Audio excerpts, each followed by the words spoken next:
Hi, I'm Neile Jones, your host of Focus on Suppliers. Today in our show, we're going to take a look at everything from new regulations to food safety and your heart health, what you need to know about taking care of your family when it comes to cardiovascular disease.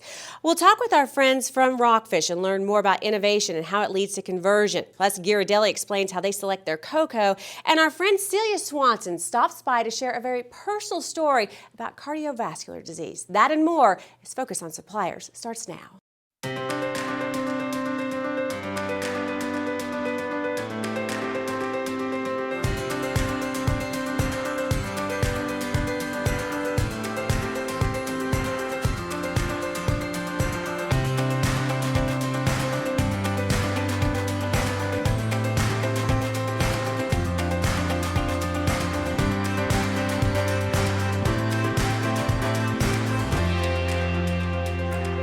Focus on Suppliers is presented by 8th and Walton, the premier destination for supplier development, and sponsored in part by Dun & Bradstreet, Saatchi and Saatchi X, and other outstanding companies.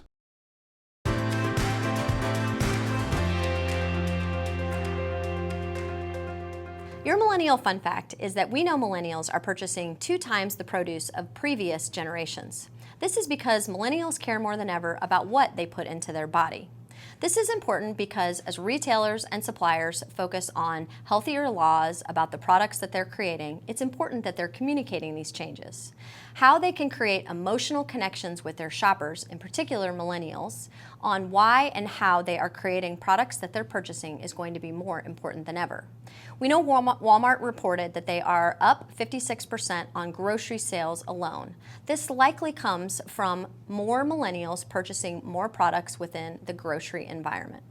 Let's continue to make sure that we're communicating to millennials the changes that we're making that connect back to what's important to them, their body and their health.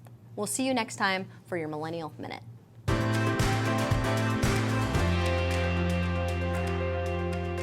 Joining us now is James Hearn from Ghirardelli. And first of all, let me just say thank you for being here. No problem. I thank you for having me. Chocolate, obviously, one of my favorite things to talk about. Speaking of which, I wanted to ask you, what's one of the most surprising things you've seen in your category? Well, what's interesting is in the category as a whole, it's a $2.8 billion category at Walmart, but 30% of the growth is coming from premium chocolate. And among the premium chocolate, Ghirardelli is the fastest growing brand.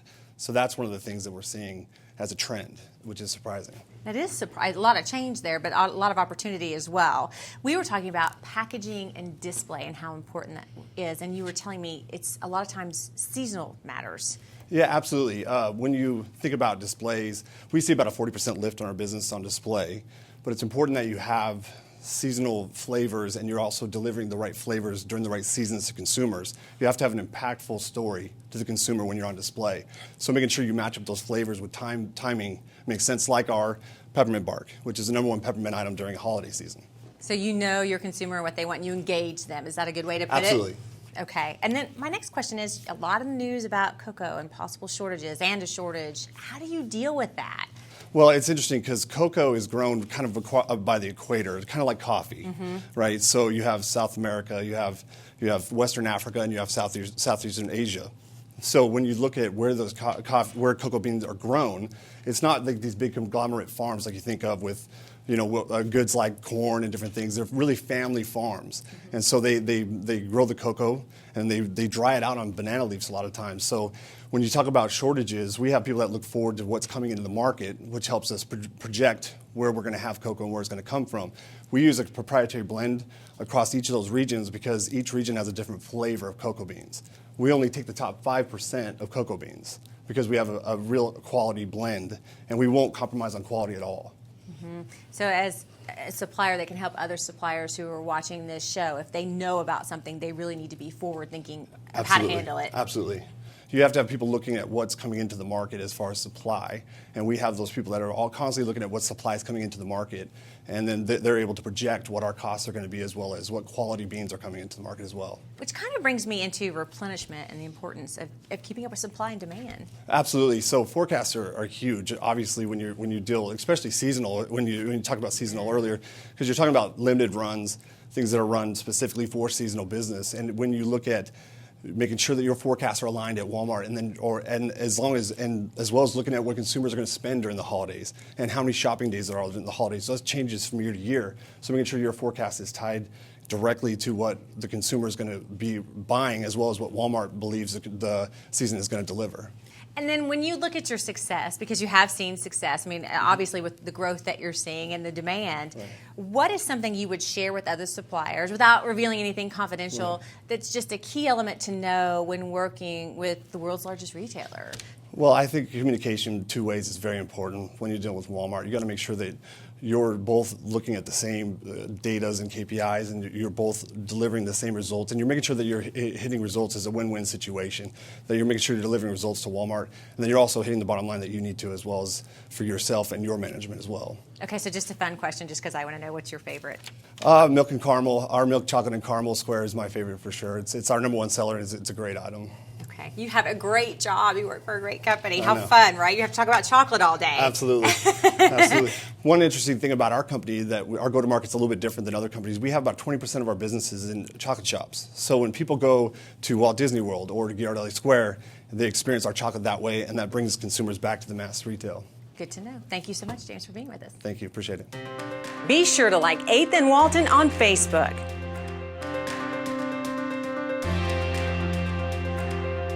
Today we have Bryan Perry from Excel Displays and Packaging. Welcome, Bryan. Thank you, Andy. It's great to be here. Last year, 2015, a lot of changes at Walmart as far as packaging, displays, and everything else. How's that impacted your business at Excel?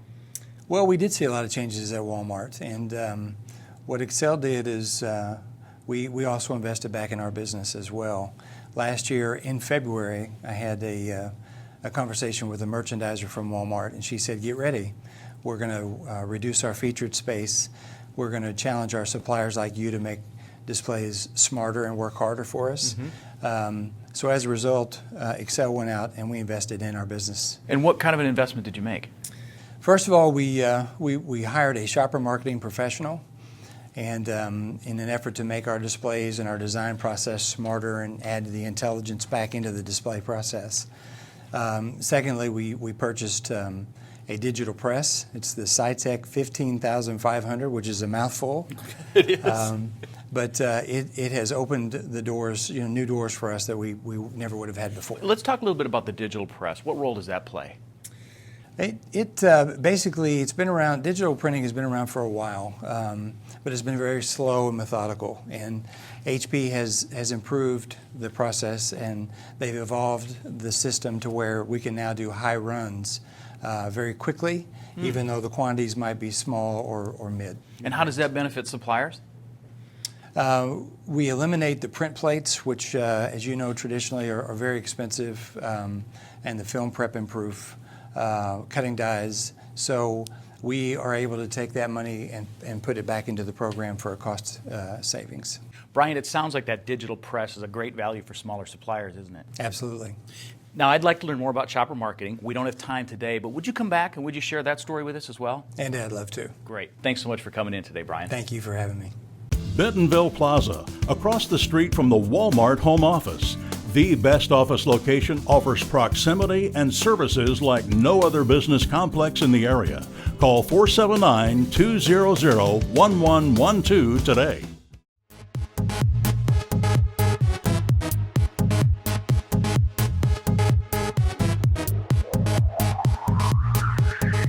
You just had your buyer meeting. Now there's follow-up to do. Maybe your buyer wants more on seasonal sales, or invited you to prepare a joint business plan or set up a date for your line review. 8th and Walton can help. Our experts work with you one-on-one in a confidential setting to prepare for your next buyer meeting. The classes we offer help you too. Retail Link, Supply Chain Management, Inventory Management, taught in cities across the country, in Canada, and in Latin America. So before your next buyer meeting, contact 8th and Walton. Then relax, knowing that you will be ready.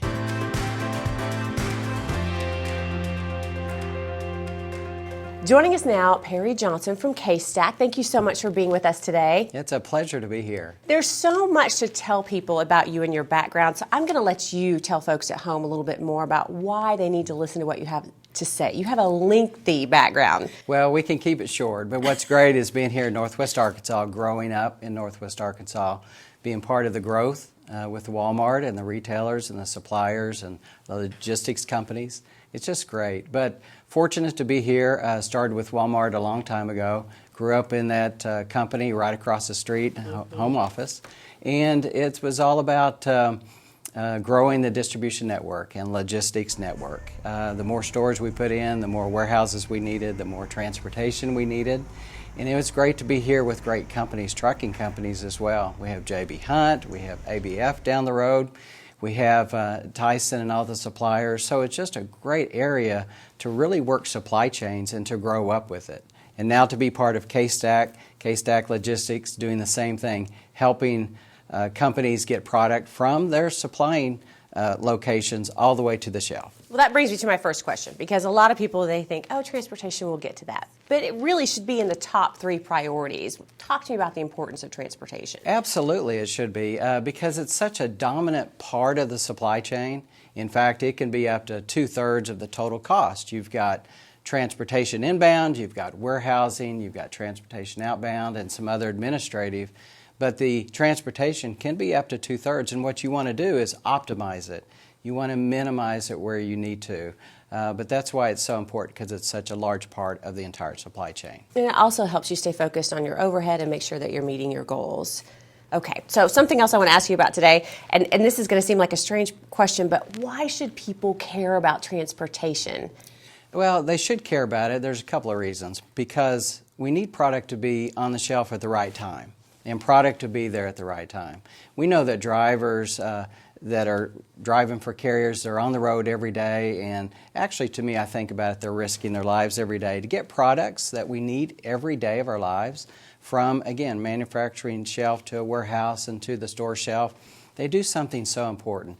But what's important is that it needs to be on time. It doesn't necessarily need to be early, because it might clog up the back rooms, and it doesn't necessarily need to be late, because then it's not there when we need it. And it needs to be there at the right cost. And when we think about cost, there's a lot of elements related to that. But certainly if it's too high of a cost, we might not be able to afford it. Every supplier deals with replenishment, and every supplier deals with being on time and dependable. So that's part of why transportation needs to be a focus. What are some changes you've seen that can make a real difference for a company? Essentially, what you want to see in all transportation is really for all the parties to collaborate and to get together. Again, I think it's the beauty of just this whole supplier, retailer interface with carriers and logistics companies. It's about collaborating. It's about working together, because there's what you want to implement are things to track your shipments, to look at the performance of shipments, to look at cost, but there are trade-offs along the way.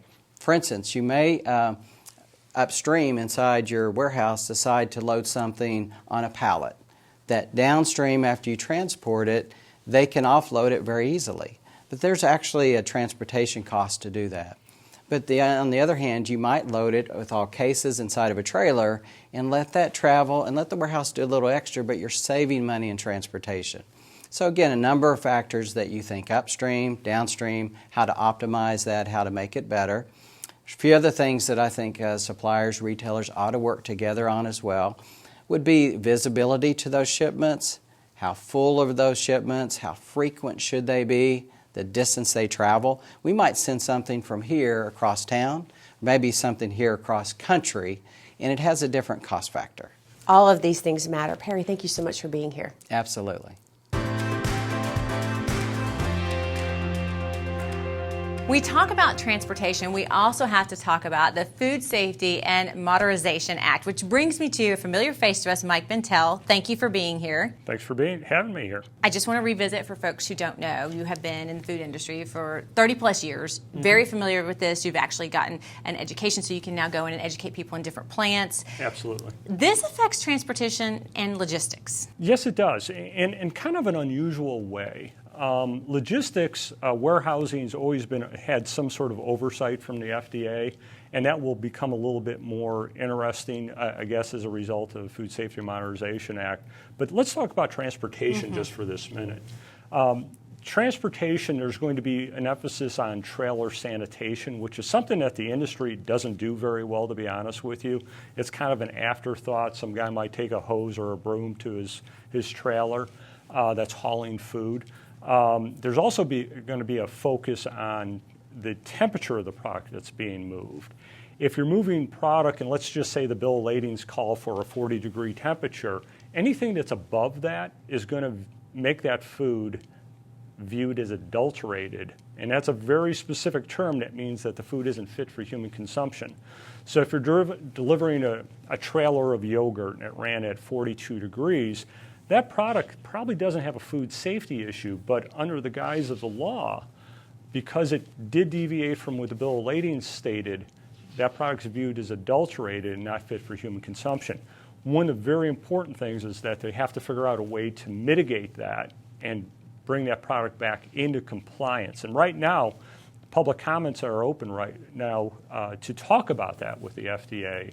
So if I was in the transportation business, I'd be speaking with the FDA about that. Yeah, because that's definitely going to present some challenges. $250,000 worth of product because of 2 degrees, probably a pretty big claim that you're going to own probably. Very expensive, exactly. Okay, so let's talk a little bit about some other things that people need to be prepared for, because you don't have a ton of time to implement this. You do have some. No, the sanitary transport rule, the rules go into effect March 31st, 2016, and they'll have a 1-year run-up after that. The rest of the law, the rest of the FSMA, as it's called, Food Safety Modernization Act, preventive controls for human food and animal food, most of those rules will go into effect on Halloween of this year. Mm-hmm. So if you're a supplier, you really need to be involved in moving in the right direction with this. Absolutely, and education is the key to it, because it's going to create some sort of changes in your operation that you might not anticipate, and you might need capital to do that, or you might need some operational changes in order to comply with that. Well, let's talk about that education, because some people choose to do that in-house, and some people may call someone in like you. Mm-hmm. And how do they go about that? Education, it's called preventive control training. Each location in the United States that handles food, with the exception of fresh meat and eggs, need to have at least one person on staff that have gone through preventive controls, whether you're an animal feed business or human consumption business. And that's part of the services I provide in my business. All right, Mike, there's a lot of changes ahead and a lot to learn. I'm sure we will have you back. We are out of time. Thank you. Thanks. Visit us at aithandwalton.com to learn how you can become a better partner with Walmart.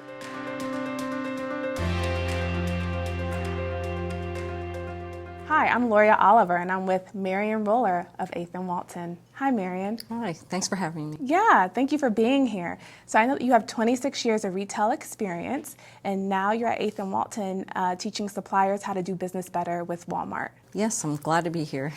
I've been with 8th and Walton for about 6 years now, working in various capacities, but I don't know Retail Link, and I know you know all about it. Well, Retail Link is the common language that's being used with Walmart and their suppliers.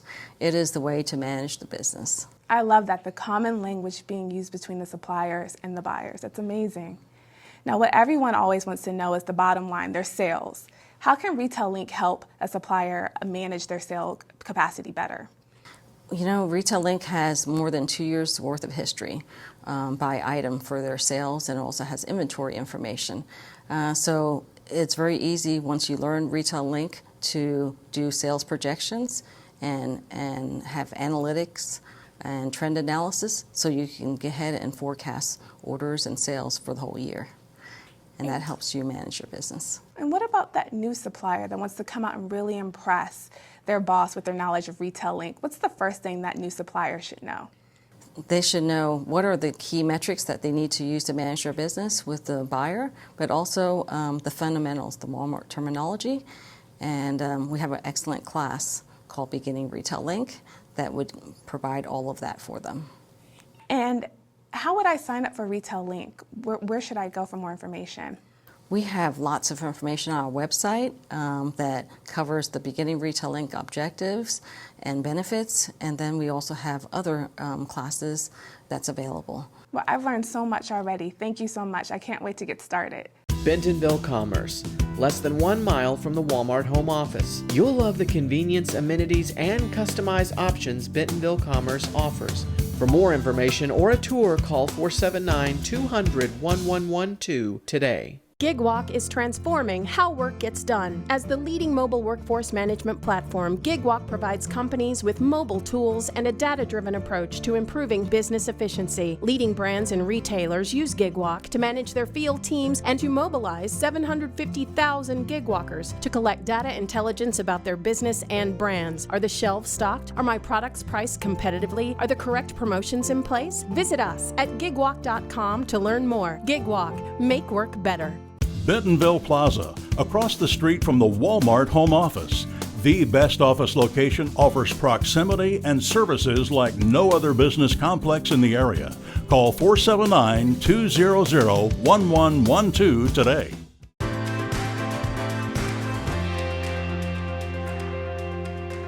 Joining us now, Bill Akins from Rockfish. Thank you for stopping by. Thanks, great to be here. So excited about this topic and subject matter when we talk about innovation, technology, e-commerce, conversion. It's a lot to get in, but let's start from the central point. A lot of it is, you say no friction, I say convenience.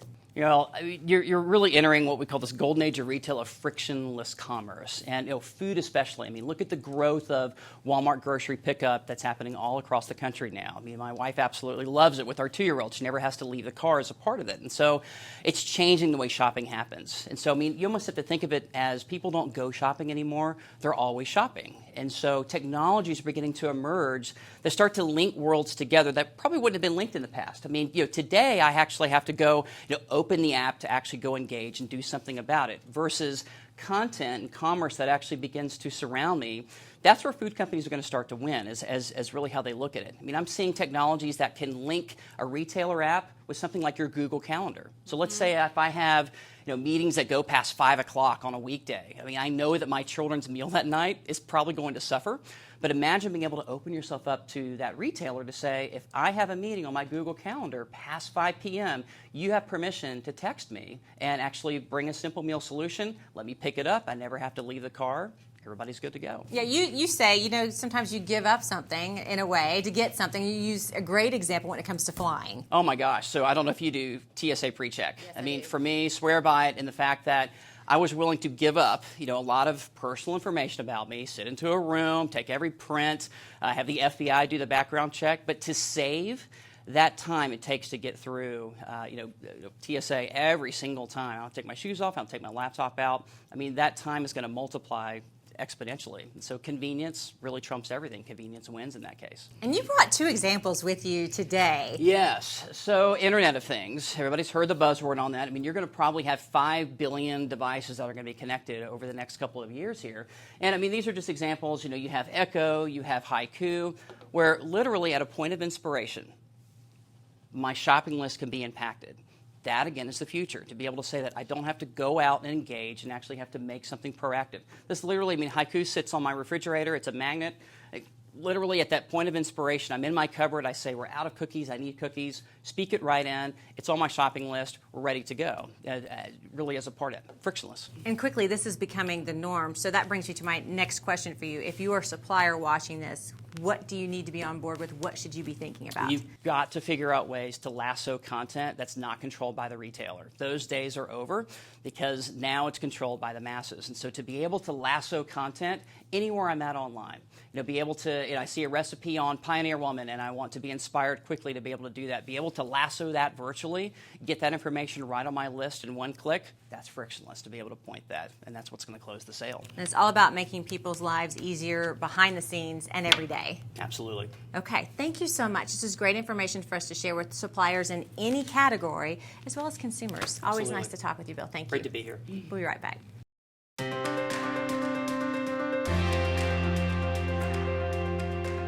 Joining us now, Christina Hinds and Celia Swanson. Both of you, thank you for being here today. We have an important subject to dive into, so I'm just going to hit it. Let's talk about what's happening in our community and across the country and what people need to know at home about heart disease. So February is National Heart Month, and we're really just working to spread awareness, raise funds, and one of the ways that we're really promoting is for women to do their Well Women checkup and to know what their risk factors are, take advantage of that, and be honest with themselves and their physician. Prepare yourself, know your questions before you go in, and take advantage of that this February.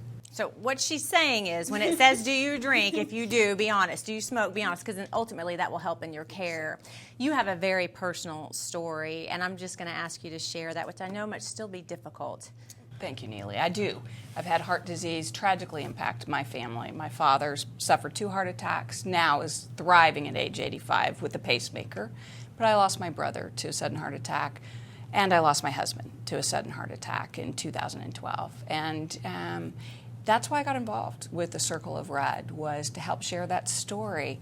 He suffered from a back pain for all weekend, and what we didn't know is that was actually aorta heart problems, and he died of a widowmaker heart attack instantly on day after Labor Day. So I want people to know the signs. I want to expand the research, and I want to expand education through the Circle of Red for both men and women. How can suppliers in our community get involved? How can they support this? So we have corporate sponsorship as well as individual giving, and Circle of Red and Men Go Red are our individual giving programs, and then corporate sponsorship of all of our fundraising events in Northwest Arkansas. And we have one taking place this month, and we'll have 2 more taking place in the spring. So we look forward, and you can reach out to our office and we can get in touch with you and set those meetings. And I just want to be sure and say any time of year, not just during this Yes. month, you will take the support. Exactly. Yeah, we, a lot of people ask me, is my job end after 6 months? No, we're a 12-month campaign continuing to raise research and awareness.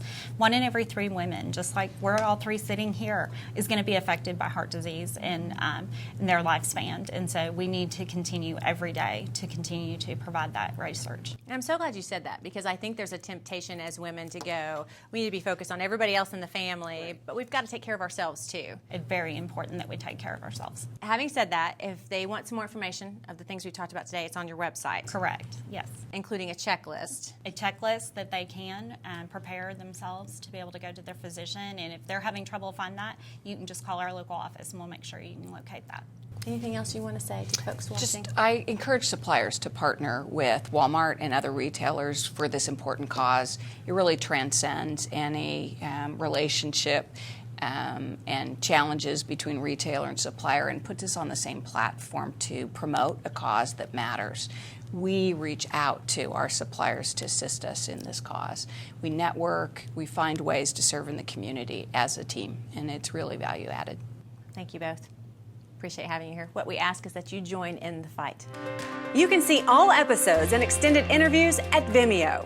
GigWalk is transforming how work gets done. As the leading mobile workforce management platform, GigWalk provides companies with mobile tools and a data-driven approach to improving business efficiency. Leading brands and retailers use GigWalk to manage their field teams and to mobilize 750,000 GigWalkers to collect data intelligence about their business and brands. Are the shelves stocked? Are my products priced competitively? Are the correct promotions in place? Visit us at gigwalk.com to learn more. GigWalk, make work better. Bentonville Commerce, less than 1 mile from the Walmart home office. You'll love the convenience, amenities, and customized options Bentonville Commerce offers. For more information or a tour, call 479-200-1112 today. CaseStack, the leader in collaborative retail consolidation programs. We offer the supply chain expertise needed to navigate the challenges of selling products with the world's largest retailers. And we provide customers with a customizable, scalable, environmentally sustainable supply chain with the same advanced technology typically used by larger rivals. By leveling the playing field, CaseStack lowers distribution costs and increases overall margins. CaseStack, retail logistics is what we do. Beat the odds and know your risk factors for heart disease and stroke. Stay informed. Join the American Heart Association on Facebook, Twitter, and Instagram. Are bookkeeping disputes a pain in the neck? Take 2 aspirin and call us in the morning. 8th and Walton for a needs assessment, custom training in a confidential setting, and classes online and in person. Call 8th and Walton, 479-715-6700, and feel better fast. That does it for this week's show, but let's revisit 3 takeaways. 1, you must have an impactful story when it comes to your in-store display. And 2, transportation can be 2/3 of your cost. 3, cardiovascular disease is the #1 killer in our nation, so make sure you're getting your checkups and be honest with your doctor. When you do so, it all matters. I'm Neile Jones. Thanks for joining us for this edition of Focus on Suppliers. Our guests enjoy staying at the 21C Museum Hotel and hosting dinner, meetings, and product launches there.